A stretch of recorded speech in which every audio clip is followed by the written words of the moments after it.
to have a cup of coffee with. So these like came in rapid fire. Like you take out an ad and you get like, they put you in touch and then you trade information, then suddenly you're on the phone with each other. God forbid you're in a cafe like 5 minutes later, you get to talk to them. So yeah, there were like, maybe one, gentleman named Gary, we kind of dated, he's a lovely guy. But for the most part, this Lonely Hearts Club dating, we here again, salient, boiling down points. I usually ended up with guys that like really could not stand me, or I was just like basically a no-go from the get, or they wanted to get married. I mean, or it was like never any gray area. It seemed like, well, maybe let's explore, let's see. No, it was like quite obvious that they were not interested. And then who ghosts anybody through a classified ad anyway? You don't have anything to ghost. And then there were the ones that, it's like glommed onto you right away. Like, when's our next date? When's our next date? Red flags for Sean. Sean doesn't know what he wants. Sean's life is, stay away from here. Sound familiar?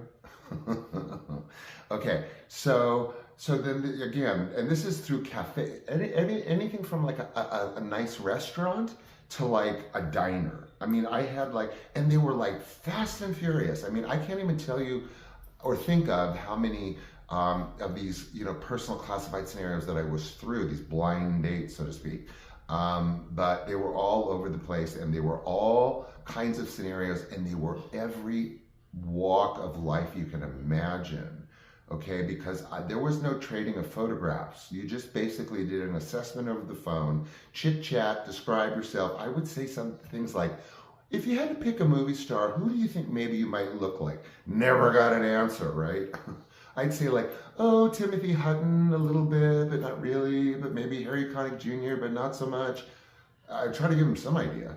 So anyway, that wrapped down with, well, a confluence of two things, and I'll leave you with this.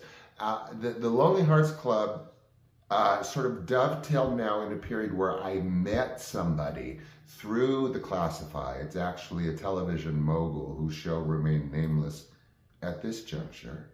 And that turned out okay. He introduced me to kind of a different Los Angeles scene that I got sucked into, and I became a drag queen. But we'll leave that alone. At the same time, friends were trying to get me hooked up. I'm not well over the grief thing yet, but it was like, I guess, dry enough for the rats to return to the ship, see if there's anything like, anything hanging around that's edible.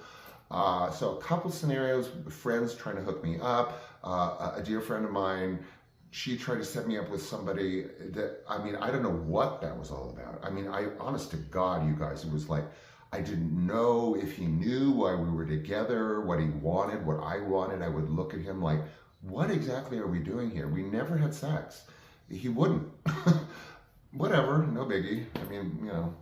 The sea is vast and wide. So the other one was just, again, the guy just didn't dig me, through the second or third through a friend. Ooh, put together match. No, he, at one date, he was like, well, maybe it was the X-rated lip gloss I kept putting on. Could have been. So, again, like I said, on that other end, I got kind of sucked in with this person that I met, through answered my ad.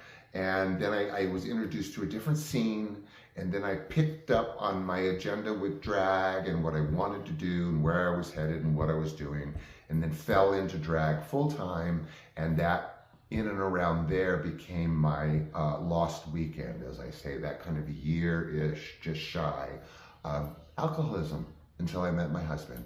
And my husband got me to stop drinking and made me happy, and here I am at 60 years of age talking to you. And so I'm so glad you could share tonight with me. I'm sure I rambled on. I'm sure we're like into 20 minutes by now, but I wanted to stay true to the preview as always, and share as much highlights. You always get highlights. You never get like, because a lot of stuff I lean away from some family stuff and some other things because that's my whole second book that I'm diving into right now. So there's whole chunks that may be like, well, why doesn't he talk about whatever? Well, it's in the second book, but I'll give you as much as I can, as if you're losing sleep over not getting it. Okay, love you guys for being here, and I'll see you tomorrow after a few clips, teasers, and previews, and of course a show. Or could it be a twister? We'll see. Take care. Bye.